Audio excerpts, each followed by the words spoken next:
दुसरा असेल तर विचारा. त्या प्रेस तो प्रश्न असेल. त्यांचं म्हणणं आहे की मी सुरेश धस यांचा सुरुवातीलाच निषेध करते, कारण इव्हेंट मॅनेजमेंटच्या मुद्द्यावर बोलताना ते घसरले. हे पहा, मी कुठेही काल घसरलेलो नाही, काही नाही. आणि त्यांनी माझा निषेध केला आहे.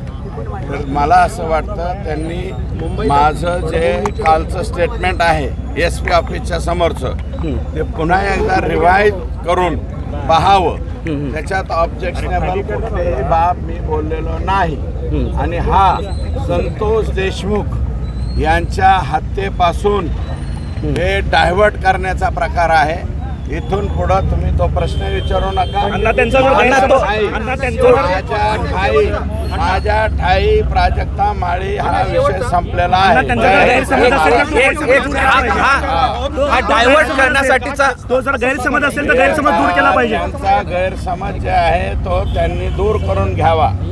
त्यांनी रिवाइंड पाहावं. आणि राजकारणामध्ये त्यांना खेचण्याचा वगैरे काही संबंध नाही.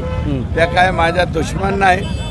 माझी त्यांची नीटनाटकी ओळखही नाही बरं का. आणि मी फक्त त्यांचा महाराष्ट्राची हास्य जत्रा का काय तो कार्यक्रम पाहत असतो तेवढ्यापुरतं. जर त्यांनी माझा निषेध केला असेल तर मी त्यांचा निषेध म्हणून हास्य जत्रा बघायचं बंद करू. तुमच्या राजकारणामध्ये त्यांना कसं काय त्यांना पुन्हा एकदा सांगा, म्हणजे त्यांना स्पष्ट होईल की तुम्ही काय बोलला होता, नेमकं काय बोलला ते सांगा. माझं मत असं आहे की मी माफी बिफी काही मागणार नाही.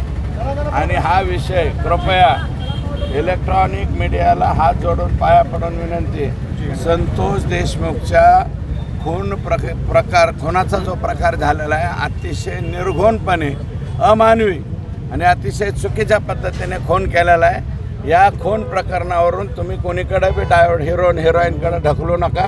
तुम्हाला माझी विनंती आहे. माणूस आमचं गेलंय, ज्याचं जळतंय त्याला कळतंय. लेकरं बाळं बघितलं नाही का तुम्ही उडवले. आता कशाला हे आणलंय?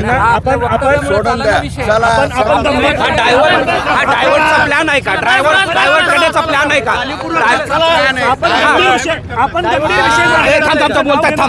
डायव्हर्ट करण्याचा आपण डायव्हर्ट करीत असेल कोणाचे त्यांचे आणि कोणाचे संबंध आहेत, वैयक्तिक मैत्री असेल, मी संबंध नाही म्हणत, संबंध शब्द परत घेतो. त्यांची बीड जिल्ह्यातल्या कोणत्या तरी एखाद्या व्यक्तीशी मैत्रीचे संबंध असावेत आणि त्या याच्यातनं मला वाटतं त्यांनी हे केलेलं असावं. माझी हात जोडून पाया पडून विनंती आहे प्राजक्ता ताईंना, हे आत्ता जे स्टेटमेंट केलं याच्यावरती तुम्ही थांबवा. आपण गंभीर विषय मांडताना त्यांचं नाव वापरण्यात ही चूक झाली आहे का? माझी चूक नाही झालेली. अरे बाबा, इव्हेंट मॅनेजमेंट होतं ना, तुम्ही पहिल्यांदा आल्यावर दिसतात तिथं काय काय इव्हेंट मॅनेजमेंट चालतंय आमच्या जिल्ह्यात, तेवढं जरा बघून या. भाऊक झाल्या तरीही मला माझं मत आजही ठाम आहे. मी त्याच्यावरती राहणार नाही. त्यांनी माझा निषेध केला असेल एक वेळा त्यांना जाऊन मुंबईमध्ये मी भेटेल की हा हे तुमचं चुकीचं आहे ताई, तुम्ही चुकीच्या पद्धतीने बोललेलं लक्षात घेतलंय. आणखी एकदा काढतो मी ते. आणि त्यात जर काही चुकीचं मी बोललो असेल माझ्या ठाई तर काय मी चुकीचं बोललेलो नाही. संताप आक्रोश पाहून त्यांना कुणीतरी प्रेस घ्यायला लावली का काय हे त्यांनी विचारावं. पण माझी आपल्याला हात जोडून पाय पडून विनंती, एक मिनिट आहे का, टेक्निकली वगैरे मला अजिबात समजून सांगू नका.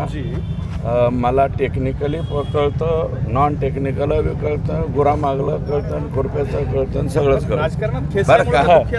राजकारणामध्ये कुणाची तरी कोंडी झालेली आहे म्हणून ती कोंडी फोडण्यासाठी अशा काही कृत्या लढवल्या जाऊ शकतात.